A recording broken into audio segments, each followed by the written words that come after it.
Bueno, me presento. Soy la doctora Miriam Reyes Enríquez, médico gastroenterólogo, ¿no? Gastroenterólogo del Hospital Hipólito Unanue. Soy docente de la universidad ya hace varios años. El tema que vamos a tocar ahora es lo que es semiología de la columna vertebral, ¿no? Entonces vamos a ir presentando la clase. Ahorita comparto.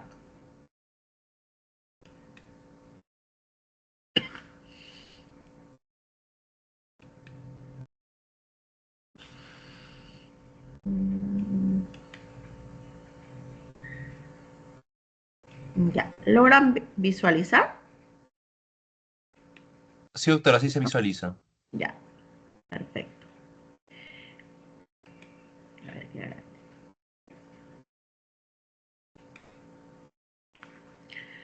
Ya. El contenido de los temas que vamos a tocar hoy día, vamos a hacer una breve revisión de lo que es la anatomía de la columna vertebral, ¿no?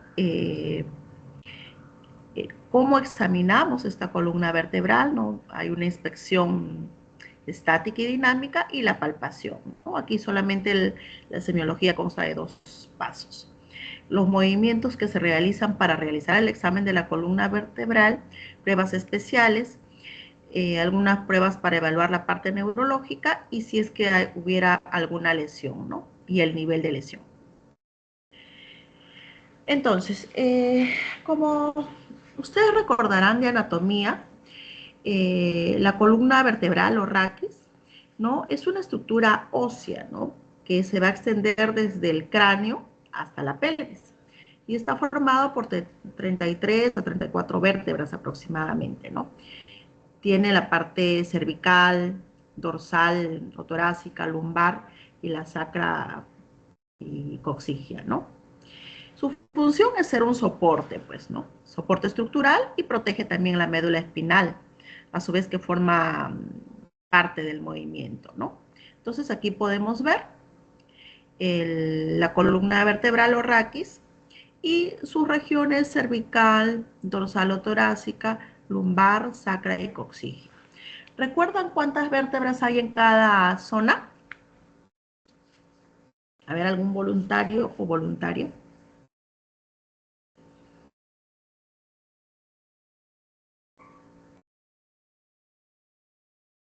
¿Hola? ¿Cuántas vértebras tiene la región cervical? A ver, delegado. 7. Son 7, Listo. doctora. Correcto. Ya. ¿Alguien más? En la región dorsal, ahí está incluso en la imagen, creo. Son 12. En la región dorsal 12, ¿no? En la región lumbar 5, hay 5 vértebras en sacro que están medias fusionadas y a nivel del coxis también, ¿no? A veces pueden ser 3 o 4 las del coxis. Entonces aquí las vemos en la parte frontal, ventral y lateral, ¿no? Entonces en la parte dorsal vemos cómo se ven las vértebras en la parte ventral y en la parte lateral, ¿no? Las vértebras van a tener pues también partes, ¿no? Dentro del cuerpo, sus apófisis espinosas y sus carillas para poder articularse, ¿no? El orificio medular por donde pasa la médula, ¿no?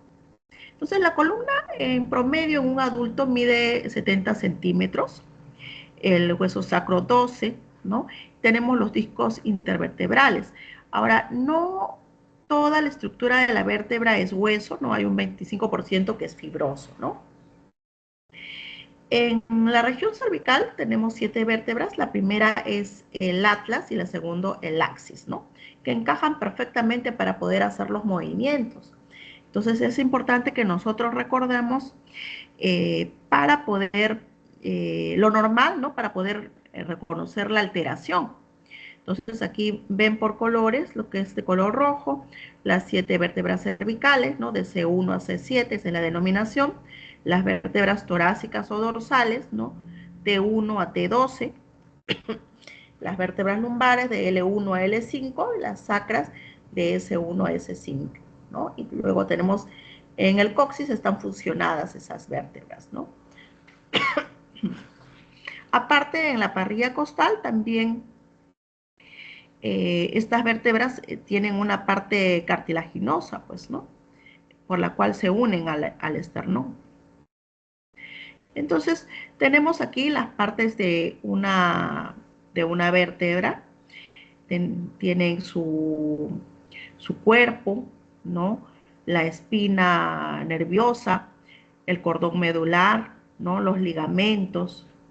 Y hay un disco intervertebral que va a permitir amortiguar entre vértebra y vértebra, ¿no? De tal manera que no que pueda hacer los movimientos y no haya dolor, ¿no? Cualquier alteración en esta zona pues va a generar dolor y alteraciones en el movimiento o en alguna de las estructuras, ¿no? Entonces aquí tenemos las partes, las vértebras, que son los huesos de la columna vertebral. Su agujero permite que se apilen adecuadamente estas vértebras, ¿no? Y de tal manera que protege a la médula espinal. Los discos intervertebrales son estructuras blandas, ¿no? Como les dije, forman como una almohadilla entre vértebra y vértebra, ¿no? Estas van a proporcionar amortiguación, flexibilidad y soporte de la columna vertebral.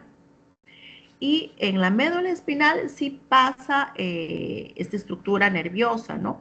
Desde la base del cerebro, ¿no? El tronco encefálico, y se va a dirigir hacia la parte final, que es la parte sacrococcígea, ¿no? Hay un líquido que permite una adecuada humectación de esta médula, ¿no? Que es el conducto raquídeo.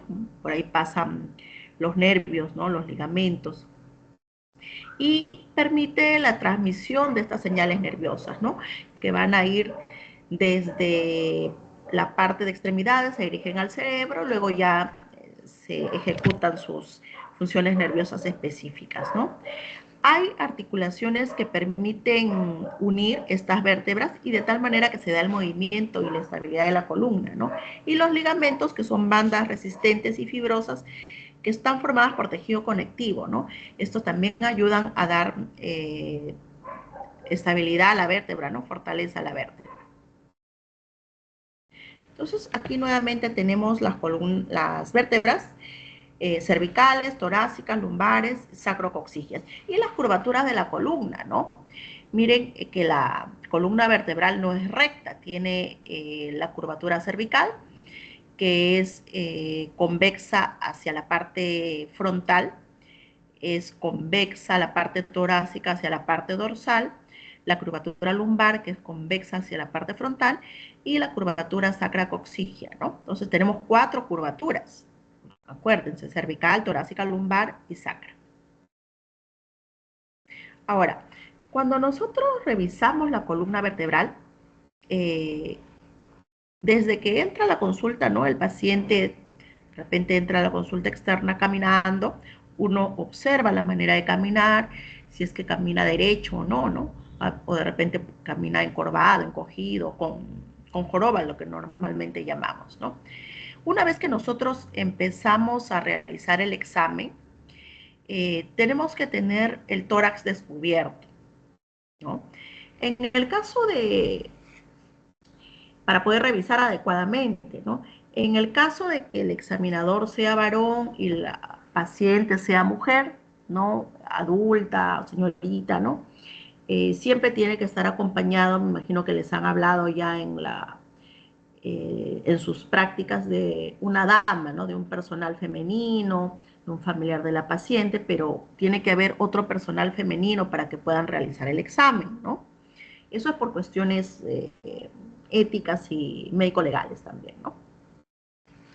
Entonces, en este caso, pues la dama estará con la ropa interior respectiva, ¿no? Con el brasier, etcétera, ¿no? Pero en el caso del varón es más sencillo, ¿no? Tórax descubierto. Entonces, uno observa lo que es piel, ¿no?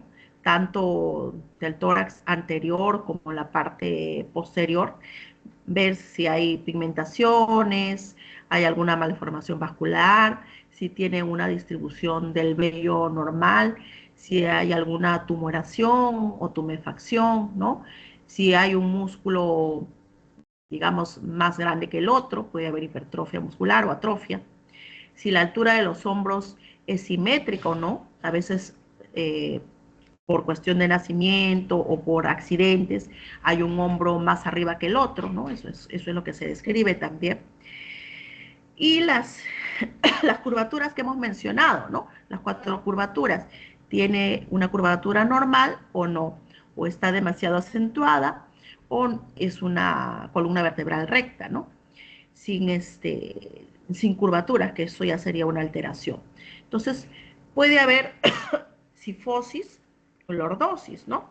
Son alteraciones que vamos a ver de la curvatura normal, ¿no? Por último, terminamos con la región sacroiliaca, ¿no? Buscando también si hay alguna tumefacción, como pueden ver en la figura de la derecha, ¿no? Se baja un poquito el short, el pantalón, para poder ver esa zona, ¿no? Y poder evaluar. Esta es inspección estática porque no se le pide al paciente que haga algún movimiento, simplemente estamos observando, ¿no? Y acá, ¿no? Vemos el examinador, el médico, examinando al paciente, ¿no? En este caso el paciente está parado, también puede hacerse sentado, ¿no?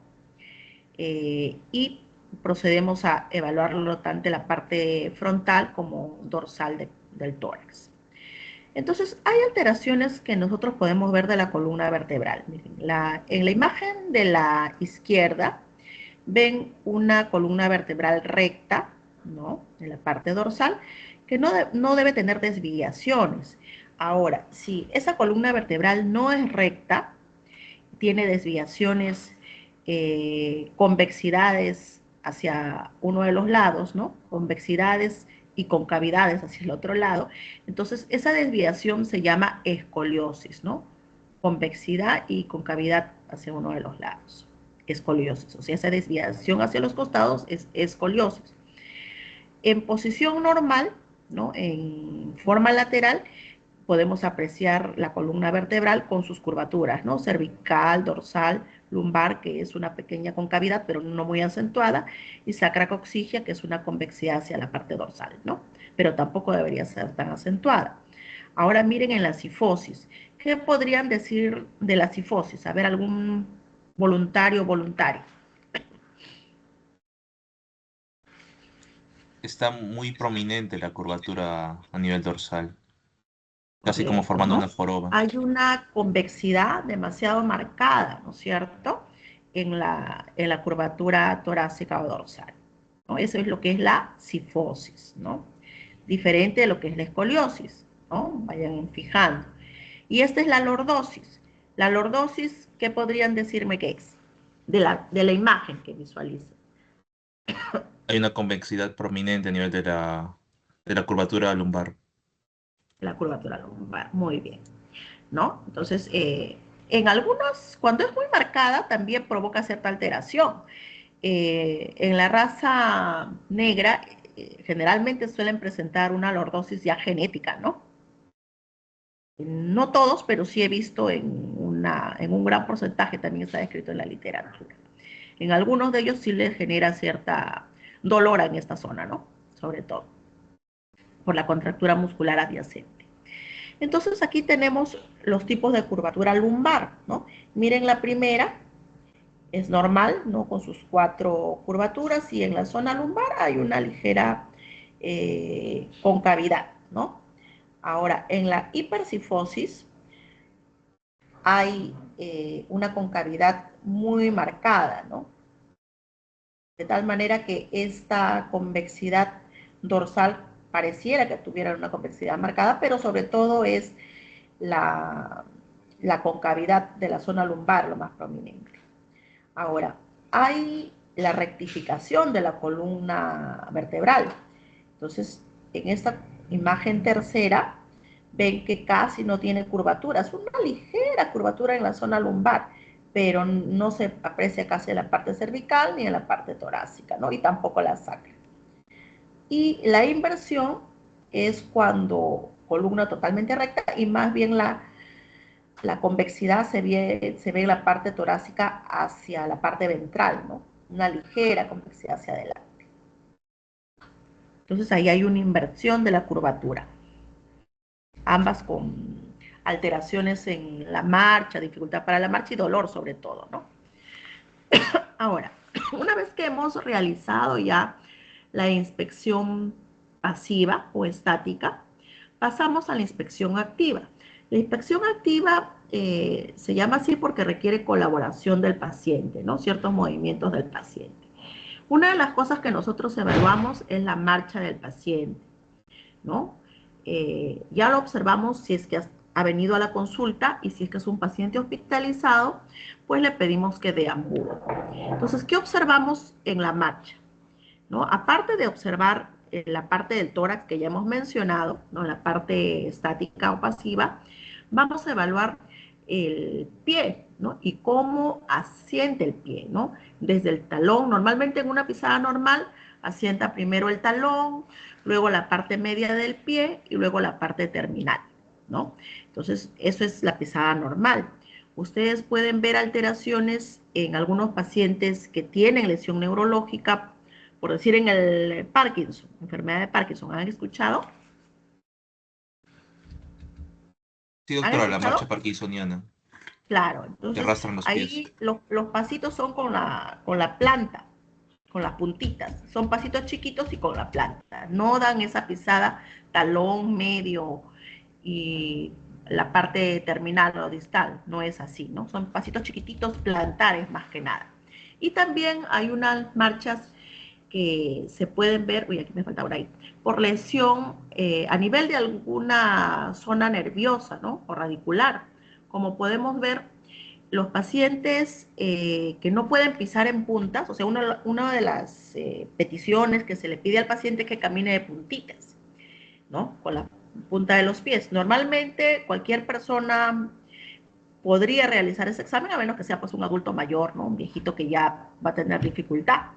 Pero un niño, un adulto, hasta 65, 70 años, no tendría que tener dificultad en caminar de puntitas, ¿no? Ya estaríamos pensando en una lesión a nivel de S1, ¿no? Sacrococcygia nivel 1.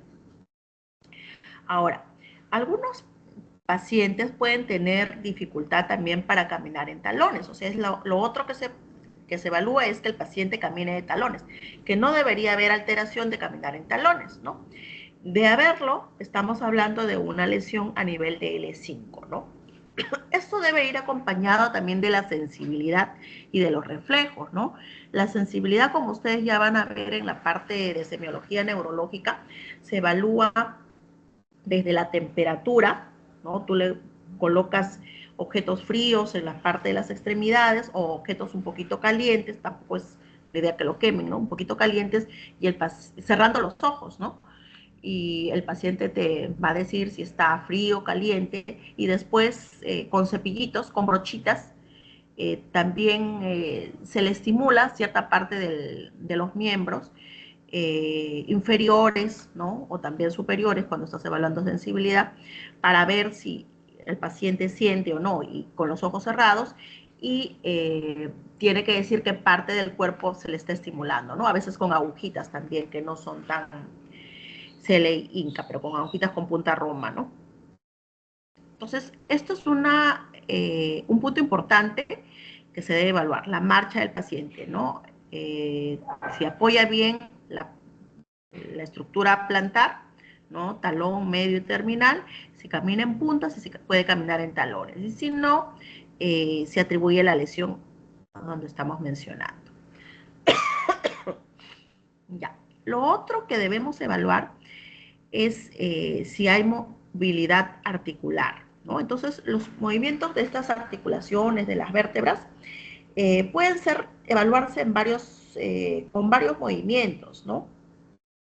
Entonces uno va a ver al paciente en tres ejes, ¿no? Para derecha, izquierda, ¿no? Lateral y para hacia adelante y hacia atrás, ¿no? Y esto va a permitir evaluar algunos movimientos como son la flexión, la extensión, la rotación, inflexión o flexión lateral, ¿no? Es que es la imagen superior de la derecha, es la inflexión o flexión lateral, ¿no? Entonces vamos a ver acá. Entonces aquí evaluamos flexibilidad de la columna, ¿no? Y si es que no hubiera alguna alteración a nivel muscular también. Ahora, empezamos por la columna cervical. Entonces, nosotros evaluamos al paciente como, va a ser un examen que va a demorar un poco, podemos sentar al paciente y evaluamos la parte de la marcha, lo sentamos con el dorso descubierto, ¿no? Entonces, se va a buscar la aparición de dolor al realizar los movimientos. ¿Qué movimiento, no? Movimiento de flexión hacia adelante, de extensión hacia atrás, los movimientos de rotación del cuello, ¿no? Derecha, izquierda, va a haber una angulación también. No se debe forzar más de la angulación permitida porque podríamos causar lesiones. Si hay asimetría en estos movimientos, de repente pueda hacer su movimiento de rotación, sí, perfectamente hacia el lado izquierdo, pero hacia el lado derecho tiene una limitante, ¿no? No llega hasta donde debe llegar, ¿no? Entonces, vamos a ver esta flexión-extensión. Debe tocarse desde la horquilla esternal, por decir en la flexión, cuando el mentón llega al tórax. Entonces, nuestro punto de reparo es la horquilla esternal, ¿no? Que debe llegar al mentón ahí adecuadamente. Y luego, cuando hace la extensión, hay más o menos una angulación, 18 centímetros hacia la región occipito-poplitea, ¿no? Ahora, la rotación, tanto derecha-izquierda, es más o menos 60 grados. Y la flexión lateral debe tocar la oreja con el hombro, ¿no? Entonces, más o menos en una angulación de 30 a 50 grados. Aquí lo podemos ver. Flexión, ¿no? Está flexionando el mentón hacia la horquilla, una flexión de 30 a 45 grados que se forma. Si ustedes ven el cuello con la parte torácica, y una extensión, ¿no? La extensión no llega completamente a la cabeza hacia atrás, hay una angulación también de 35 a 45 grados, ¿no? Eso es lo adecuado. Ahora, la inclinación lateral o inflexión lateral, ¿no? Derecha-izquierda, forma una angulación de 45 grados para el lado respectivo, ¿no? Movimientos rotacionales, ¿no? Se le pide al paciente que gire el cuello hacia la cabeza hacia el lado derecho y hacia el lado izquierdo hasta una angulación de 60 y 70 grados respectivamente, ¿no? No deberían haber alteraciones y si hubiera alguna limitante, de repente de un lado más que el otro, eso hay que describirlo en la parte de la historia clínica. Ahora, ya evaluamos la parte cervical, nos toca la parte dorsolumbar. Entonces al paciente le pedimos que flexione, que se agache, ¿no? Con las piernas estiradas, eso ya disparadito, la punta de los dedos debe llegar hacia, de los dedos de la mano tiene que llegar hasta la punta de los pies. Y observamos, ¿no? Observamos si en el dorso, en el recorrido de la columna, hubiera alguna tumoración o alguna depresión, algo que nos llame la atención, ¿no? Entonces la flexión es 20 a 45 grados a nivel dorsal y para evaluar la región lumbar más o menos 40 a 60 grados. Ahora, evaluación de la columna dorso-lumbar, seguimos evaluando. Hacemos la extensión, ¿no? Sujetando por la cintura al paciente, pedimos que se incline hacia atrás, esta es la extensión. Dorsal tiene una angulación de 25 a 45 grados con respecto al eje, ¿no? Con respecto al eje. Y lumbar de 20 a 35 grados. Eso es lo que menciona la literatura. Ahora, dentro de las inclinaciones laterales, el paciente debemos pedirle que se incline hacia el lado derecho y hacia el lado izquierdo, ¿no? Para la parte dorsal, con respecto al eje, hay un ángulo de 20 a 45 grados y hacia la parte lumbar de 20 a 30 grados, ¿no? Ahora, las rotaciones laterales, derecha, izquierda, ¿no? El paciente también debería realizarlas sin tener limitaciones. De haber alguna limitación, quiere decir que tenemos alguna alteración a nivel de las estructuras vertebrales. Una vez que hemos terminado de realizar la inspección de la columna, ¿no? Tanto estática como dinámica, de la columna vertebral, cervical y dorsolumbar, ¿no? Pasamos, sacrocoxigia también, ¿no?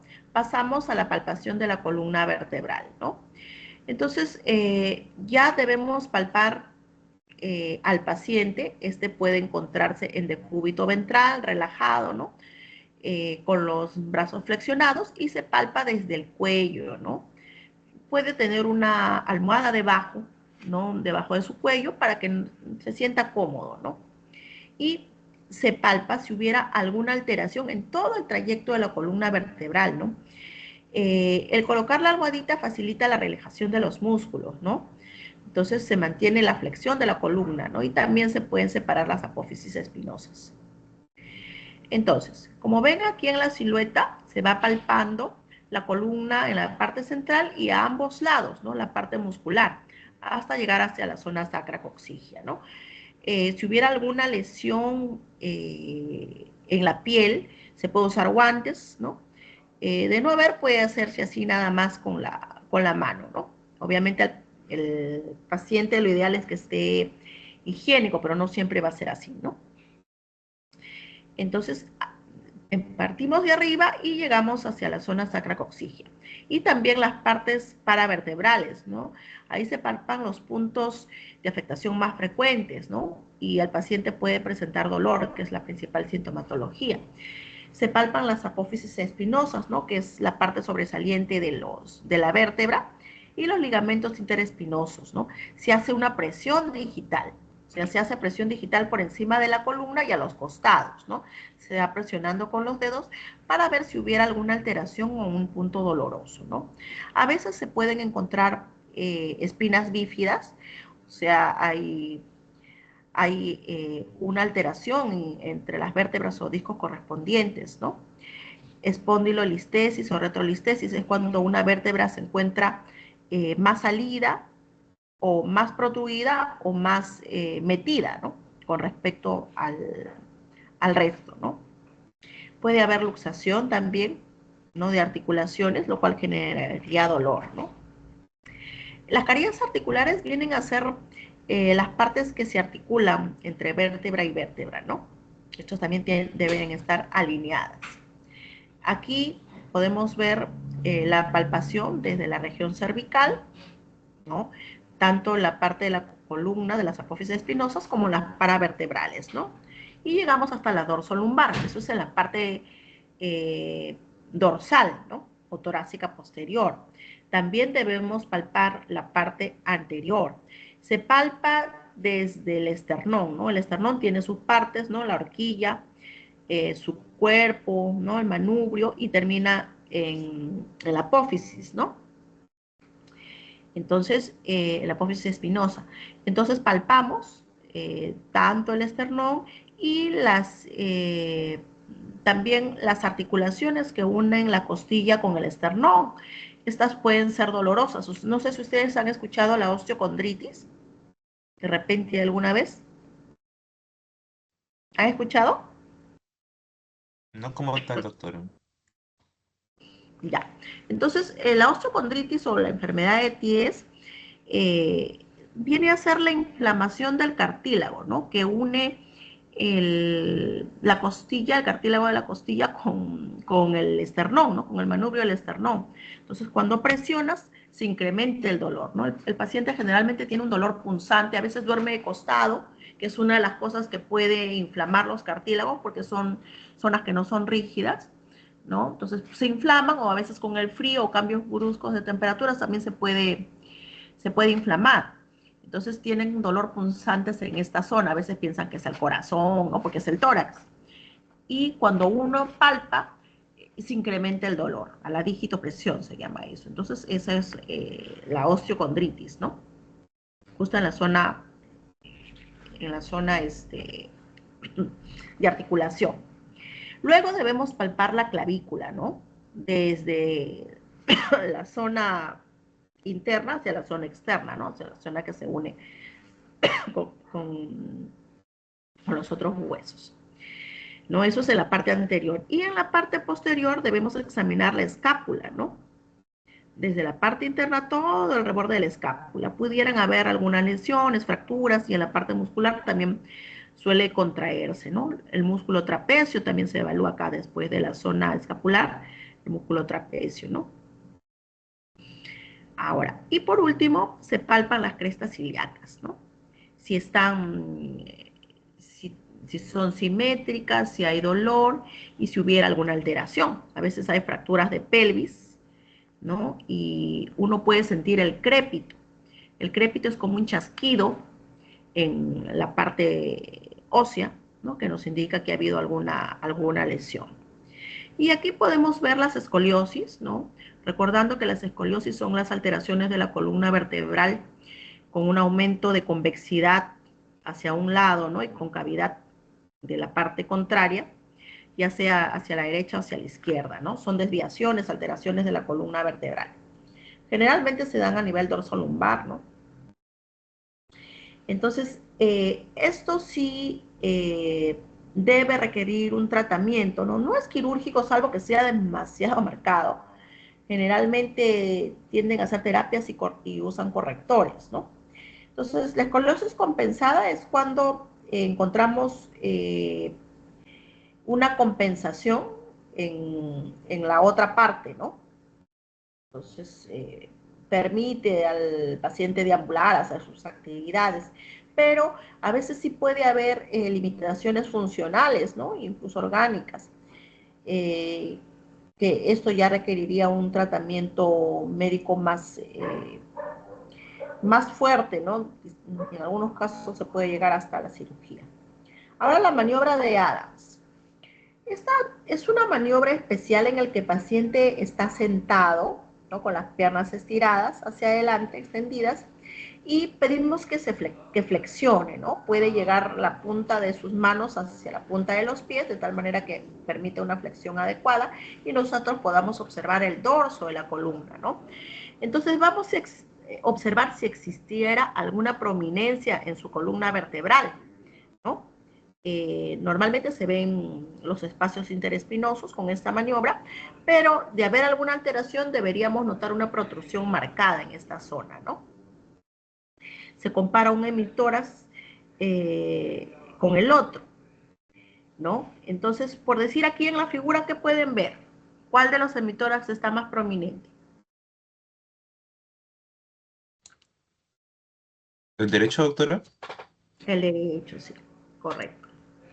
Entonces, esto nos indicaría que hay una rotación de las vértebras, ¿no? Y hay una escoliosis verdadera en este caso, que está más pronunciado, es en la maniobra de Adams. Ahora, tenemos otro signo, ¿no? Signo de la plomada o de Pitres. Entonces, se mide con la cinta métrica, ¿no? Con el centímetro, desde la C7, la apófisis espinosa de la C7, ¿no? Y esta se deja caer. O sea, se fija ahí en la C7 y se deja caer, ¿no?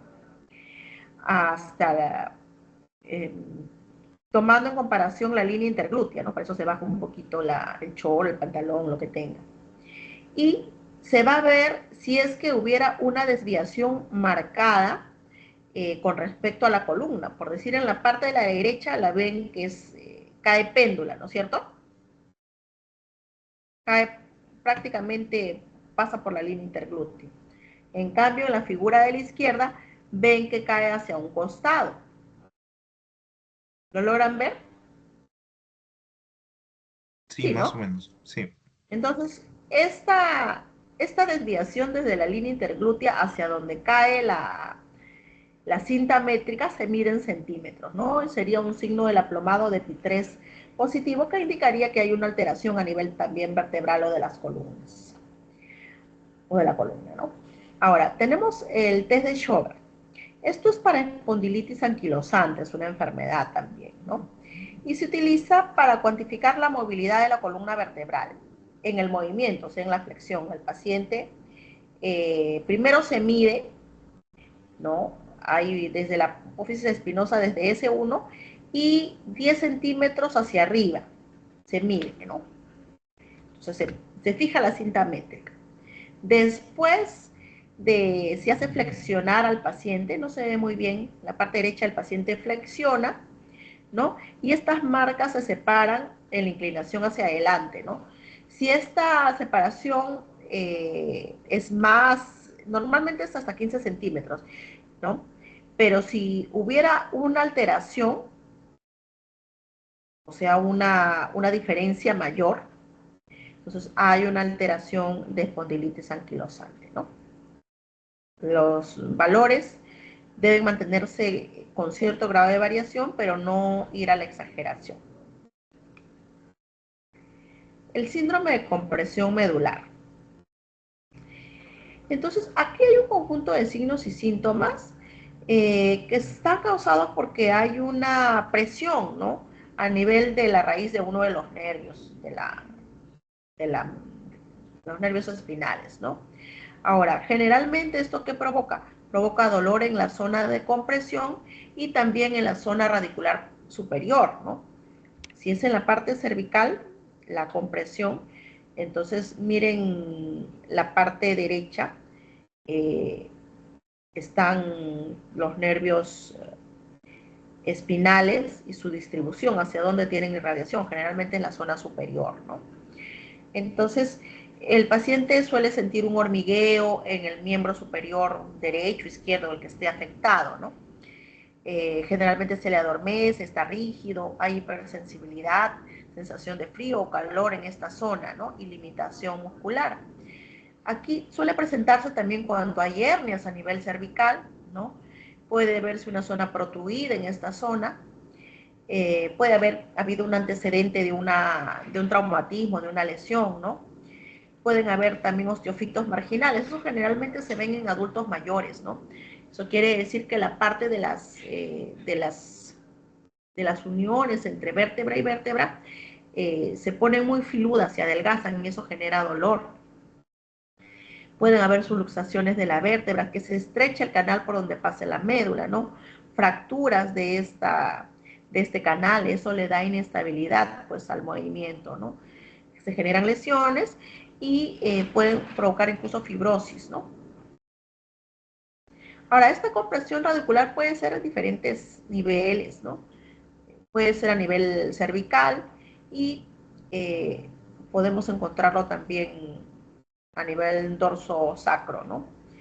Por decir, si esta compresión es radicular lumbosacra, ¿no? Podemos ver acá en esta imagen el cuerpo vertebral y hay una alteración, ¿no? Como una herniación del disco, una protrusión del disco, del ligamento. Y entre vértebra y vértebra va a haber esta hernia, ¿no? Entonces, ¿por qué se caracteriza? Se caracteriza porque hay un dolor intenso en la zona de la lesión, ¿no? Generalmente es un dolor intenso al pararse o al deambular, ¿no? Este dolor puede irradiarse hacia los miembros inferiores, ¿no? Hacia el glúteo, hacia las piernas o hacia el ciático, ¿no? Ustedes han escuchado, estoy con la ciática, hacia el nervio ciático, que es uno de los que suele afectarse principalmente, ¿no? Hay un potente dolor en la zona de la espalda con sensación de hormigueo hacia el miembro inferior izquierdo o derecho, ¿no? Cosquilleo, adormecimiento en las muslos, piernas y en las plantas del pie, ¿no? En casos graves puede llegar a disminuir el movimiento y la deambulación. Ahora, cuando hay una hernia del disco que hemos mencionado, puede deberse a un estrechamiento del agujero, ¿no? Por donde pasa, del agujero vertebral, por donde va a salir el nervio, ¿no? Y esto puede quedarse atrapado, ya sea por osteofitos o artritis, ¿no? Esto es más común en adultos mayores. Pacientes diabéticos también suelen tener compresión, inflamación del nervio, pueden llegar a tener hernia también. Y por cirugías previas puede generarse una zona cicatricial, ¿no? También afectando la raíz del nervio. Ahora, hay maniobras también aquí especiales. Uno de ellos es la maniobra de la segue, ¿no? Entonces el paciente en decúbito dorsal se le hace levantar la pierna, ¿no? Lo usual es que el paciente no se queje de dolor hasta que levanta más o menos unos 60 grados, ¿no? Si apareciera dolor antes de esos 60 grados con respecto al plano dorsal, ¿no? Aquí estoy comparando, es un signo de la serie positivo, ¿no? ¿Qué raíz estaría afectada? La ciática a nivel de L5 o S1, ¿no? A nivel del raquis. Eso es el signo de la serie positivo. Ahora, la maniobra de Gover-Bragar, ¿no? Es una vez que he hecho la maniobra de la Segue, trato de flexionar el pie, ¿no? Flexiono el pie y va a haber una zona de estiramiento sobre las raíces de L4 y S1, ¿no? Va a generar dolor, ese es un dolor neuropático positivo, si es que yo flexiono el pie y presenta el paciente dolor, ¿no? Entonces, esa es la maniobra de Gover-Bragar positivo. Ahora tenemos otra maniobra, ¿no? La maniobra de Turing. La misma posición de cúbito dorsal, ¿no? Flexiono el pie y de tal, pero se deja ahí un rato, ¿no? Se inmoviliza la pierna y el pie y se flexiona dorsalmente el dedo, ¿no? El dedo gordito. Entonces, este de quedarse es una maniobra de Turing positivo. También es para S5, ¿no? Esas son las maniobras especiales que hemos podido ver. No sé si hay alguna pregunta. Sí, doctora, yo tengo Cierra una su- pregunta. Sí, Eh, con respecto a los dolores que se pueden presentar en la zona lumbar, ¿cómo podría diferenciar un dolor que es propio de la columna de un dolor que probablemente venga de la zona renal o que se está irradiando desde el riñón hacia la columna? ya. Generalmente el dolor renal se presenta de un momento a otro. Por cálculos te refieres, ¿no? Sí, Ya.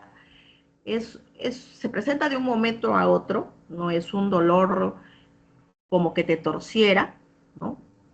Como, como un cólico en realidad, como un cólico que trata de retuerce, no es un dolor tipo retuerce y te da una irradiación hacia la zona donde se encuentre localizado, pues, ¿no? Si está a nivel renal, es a nivel renal, puede dar irradiación hacia el testículo. No te pasa por nada, a menos tienes que hidratarte bien y con analgesia. La zona, por decir, de una hernia o de dolor en una hernia, suele calmar con relajantes musculares y con posición en reposo, suele calmar. La de renal no, mantiene constante y el tipo de dolor es diferente, ¿no? Es como que te torciera, puede dar irradiación hacia la zona genital, y si es muscular o lumbar, es diferente, ¿no? Es un dolor tipo como un peso, no es un dolor, a veces puede ser punzante si es que es contractura paravertebral, pero si es por hernia, es diferente el dolor de una contractura muscular que es por una hernia, ¿no? Es como un hormigueo, o sea, te da el dolor en toda la inervación. No es que se irradie solamente eh, hacia la zona genital, ¿no? En toda la inervación, donde están los, los nervios, pues, ¿no? La zona de ramificación, ¿no? y si, doctora, y si digamos el paciente refiere que el dolor siente como si le estuvieran estirando la columna, ¿qué es lo más probable que Lo sentiría? Y más justamente en la probable, zona lumbar. O sea, como que le estuvieran estirando en la zona lo más lumbar. probable es que se deba a una probable hernia del disco, ¿no? Hernia del disco o paravertebral. Entonces tú te apoyas no solamente de la parte de sintomatología, sino con tu examen, ¿no? Si es que es un paciente que generalmente para que tenga ese dolor no es un dolor que se ha presentado de un momento a otro. El tiempo de enfermedad es importante. Ya debe haber tenido dolor días anteriores, ¿no? Si es que no es semanas anteriores para que llegue a ese estado. Salvo pues que hubiera cargado peso de un momento a otro brusco y posterior a eso presente el dolor. Por eso es importante la historia clínica, ¿no? Entonces tú lo asocias a tu relato y a tu examen físico. Y ahí viene tu examen físico, ¿no? Si es un dolor, digamos, de vías urinarias, pues haces la puño percusión lumbar Bueno, ustedes todavía no han hecho eso, ¿no? Hay una maniobra que se llama la puño percusión lumbar. Das pequeños golpes en la zona lumbar, tanto derecha como izquierda, y se incrementa el dolor en el caso de que es una infección urinaria o hay cálculo renal, ¿no? Se incrementa. En cambio, y si tú palpas la zona muscular, pues ya sea por contractura muscular, vas a sentir rígida esa zona, ¿no? Comparado al resto. Entonces ahí ya tu examen o tu diagnóstico depende de tu relato y de tu examen físico. Son varios Sí, factores que evalúan, ¿no? sí. Muchas gracias, doctora. Ya. ¿Alguna pregunta más, los chicos?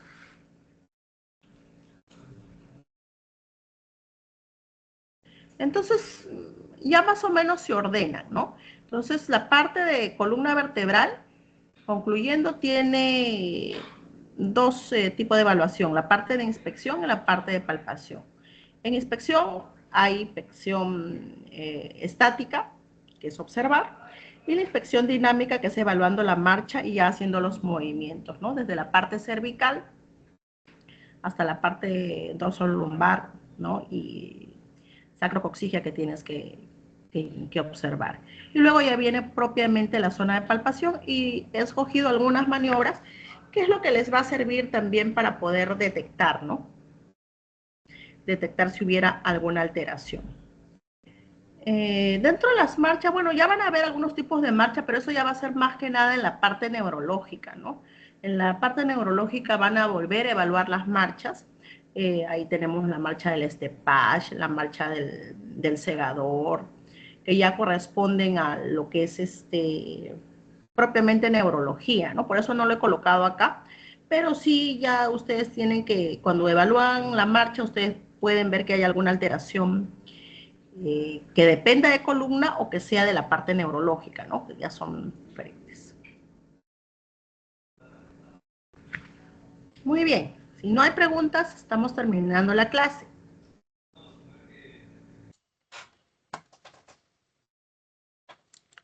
¿No hay ninguna pregunta más? Creo que no hay ninguna más, doctora.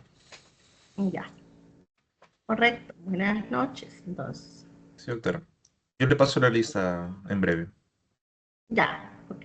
Hasta luego. Hasta luego, doctora. Chicos, todavía no se retiren, voy a escalar la lista.